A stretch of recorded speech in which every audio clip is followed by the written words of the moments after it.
Hey Revolution, it's Kiki, and it's Wednesday, kind of late on Wednesday. And I know I've missed the last few weeks.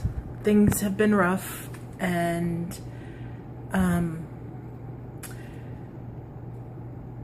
I really was determined to do a video today because sadly this will be my last video for the channel.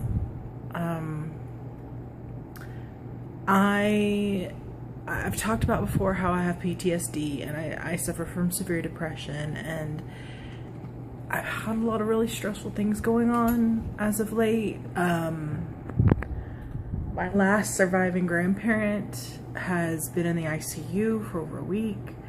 She's out of the ICU now. She's actually in a rehab hospital, but we didn't know if she was gonna make it. This is the second time this year she's been in the ICU.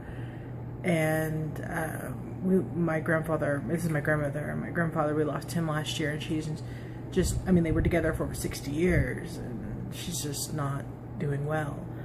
On top of that, with a lot of financial problems and work problems, my panic attacks have gotten really bad, really bad.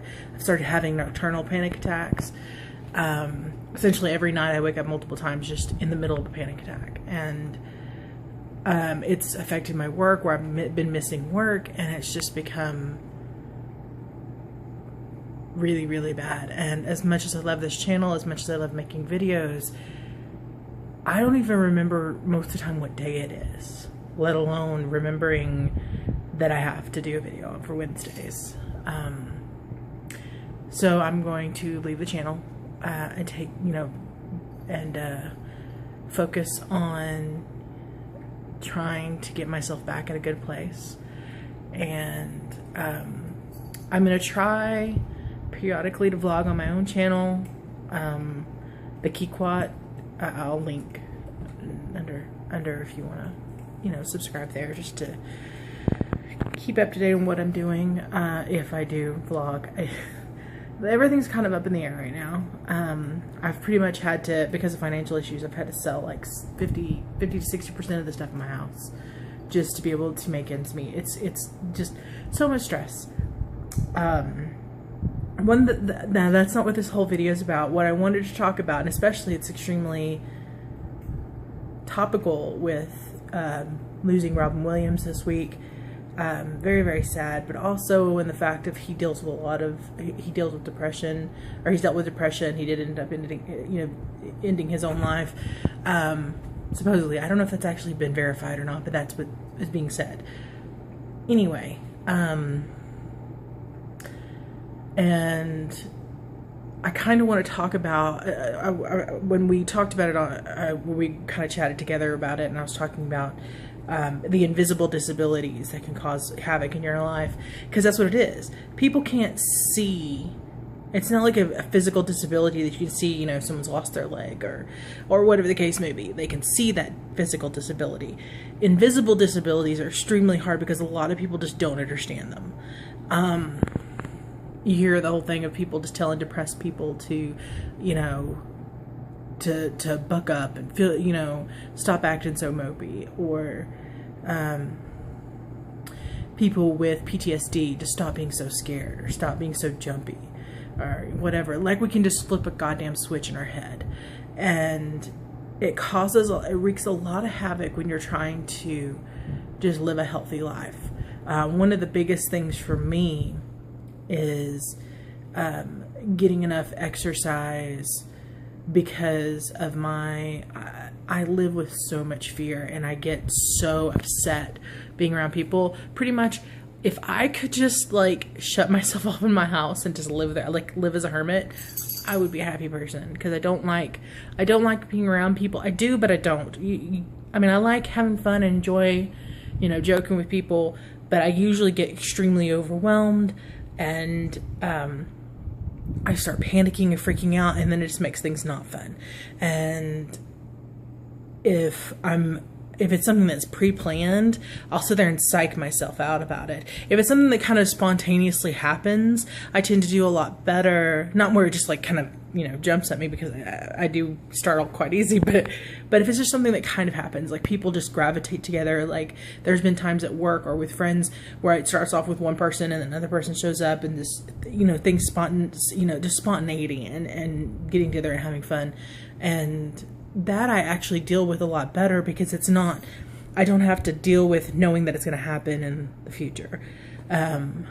But since I don't really go out and do things unless things are planned, it's almost impossible for that to happen.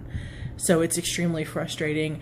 Also, another thing is, I've talked about before that I was in the process of trying to lose weight because of things, not because I have a problem with my size, but because the amount of pressure I put on the planet inhibits me from doing things I want to do. That's it. That's the extent of the reason of me losing weight.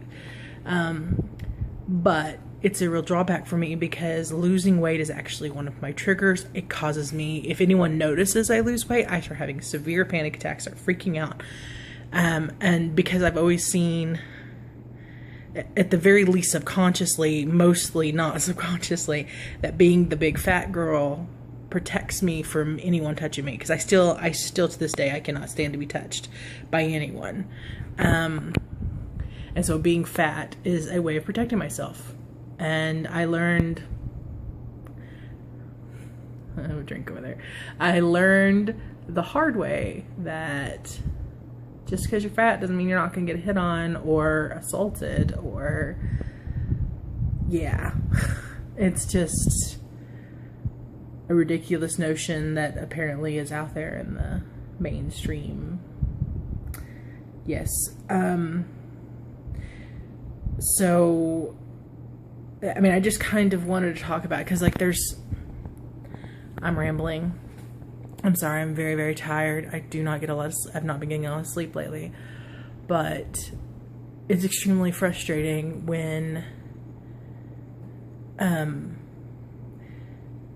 people in general, it's not just like certain people, but people in general just don't understand these things like depression, PTSD, schizophrenia, whatever mental disorder that you have, where it's either demonized or it is completely not understood and thought that you're just, you know, trying to get attention. And that's a lot of things I've run across lately, because there's the whole thing dealing with Robin Williams. I have a lot of close friends that have dealt with suicide and have dealt with depression, and they get really hurt seeing people post on Facebook or other social media platforms about how cowardly suicide is and how they're just trying to get attention and all this other stuff, and just don't understand that the vast majority of people who do commit suicide or do have some kind of mental illness or something else. And I also get really frustrated with people. One of the YouTubers I actually really like, he says every time he talks about suicide, he says suicide is a permanent solution to a temporary problem. And the problem with that, the reason that's problematic is that majority of the time when people are they've taken their own lives is because they're in a situation where it is permanent. Suicidal thoughts is something I deal with all the time, because while my depression may kind of go in and out, my PTSD is permanent. I have very little chance of ever overcoming it and just completely going away. I will deal with these feelings and fears and the consequences of other people, you know, spending the first 20 years of my life hurting me for the rest of my life. And so it's not a temporary problem. It's not a temporary problem that I have to be scared of everything. And it's not something I can just turn off. It's not a temporary problem where I don't understand how to connect with other people, that I don't understand how to relate to other people, because my life, my first 2/3 of my life was so very different from other people. And it's extremely frustrating. And this video is going on really long, so I'm going to end it there, guys. And I want to thank all of you for watching and for the lovely comments I've gotten and the lovely dialogue that I've had with people, and making videos with you wonderful women on this channel, and, well, ladies and gentlemen, with Jamie, the time that he was on the channel too. I've learned a lot, I grew a lot, and I'm going to miss the channel. I'm going to miss making videos here, but I'll stick around, I'll make comments, and I'll see you around.